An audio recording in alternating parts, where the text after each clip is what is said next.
Hello everyone, আমি সুমনা। আজ আমরা কলকাতা থেকে দুবাইয়ের উদ্দেশ্যে বেরিয়ে পড়েছি। আজকে আমরা দুবাই রিটার্ন করছি। তো সবার মনটা খুব খারাপ আমার ছেলের জন্য। তো ওরও মনটা খারাপ, ও কিছু বলছে না। তো আমরা কিছুক্ষণের মধ্যে এয়ারপোর্টে পৌঁছে গেলাম। তো প্রায় তখন 4:45 বাজে। আমাদের ফ্লাইট ছিল 8:30। আজকে দিনটা ছিল বুধবার। তো সব কিছু প্রসেস কমপ্লিট করতে হবে, তার জন্য একটু আগে তো আসতেই হবে। দেরি হলে একটু মুশকিলেও পড়ে যেতাম। তো আমার ছেলে দেখো চুপচাপ দাঁড়িয়ে আছে আর পেছন দিক ফিরে তাকাচ্ছে, কারণ ও ভাবছে হয়তো কেউ আসবে। তো কাউকে চেনা মানুষ থেকে দেখতে পাচ্ছে না, তো ওর মনটা খুব খারাপ। ও চুপচাপ দাঁড়িয়ে আছে।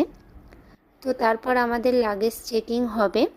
তো আমরা চেকিং কাউন্টারে দাঁড়িয়ে আছি। অন্য দিনের তুলনায় আজকে এয়ারপোর্টটা অনেকটাই ফাঁকা, কারণ আজকে ছুটির দিন নয়, আমরা রানিং ডেটে এসেছিলাম তার জন্য। চলো, আমাদের সব লাগেজ চেকিং হয়ে গেছে। তো সব ঠিকঠাক মতো মিটে গেছে, কোনো প্রবলেম হয়নি। তারপর দেখো আমার ছেলের অবস্থা। হ্যাঁ দিয়ে দেবে, চলো বাবা, চলো চলো, এখানে কাউন্টার থেকে নিয়ে নিতে। ওই তো তোমার ব্যাগ, এই তো।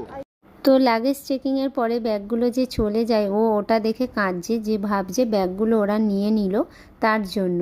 তারপর হলো ইমিগ্রেশন, সিকিউরিটি চেকিং, দুটো চেকিং তারপর আমরা কমপ্লিট করলাম। তো কোনো সমস্যা হয়নি। তো এখানে ভিডিও অ্যালাউ ছিল না, তার জন্য আমি ভিডিও করিনি। তারপর চলো, আমরা সেই দুপুরে খাওয়া দাওয়া করে বেরিয়েছিলাম। তো তার জন্য ছেলেকে তো খাওয়াতেই হবে, এখন 6টা বেজে গেছে। আর ছেলেকে খাওয়াবো, এমনকি আমরাও খাওয়া দাওয়া করব।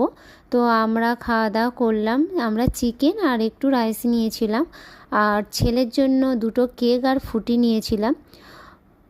আর ও এখানে বসে আবার পেয়ারা মাখাও খাচ্ছিল। তারপর আমি একটু বললাম বিশ্ব বাংলাতে যাব, তো আমি ওখানে গেলাম।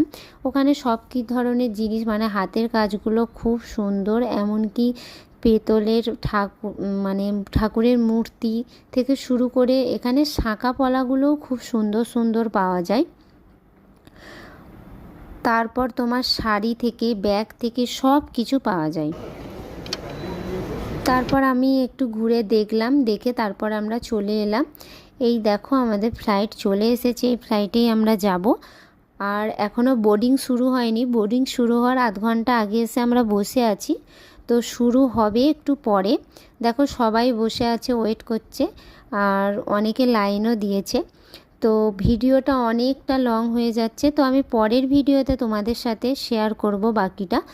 তো তোমরা পাশে থেকো, সাথে থেকো অবশ্যই।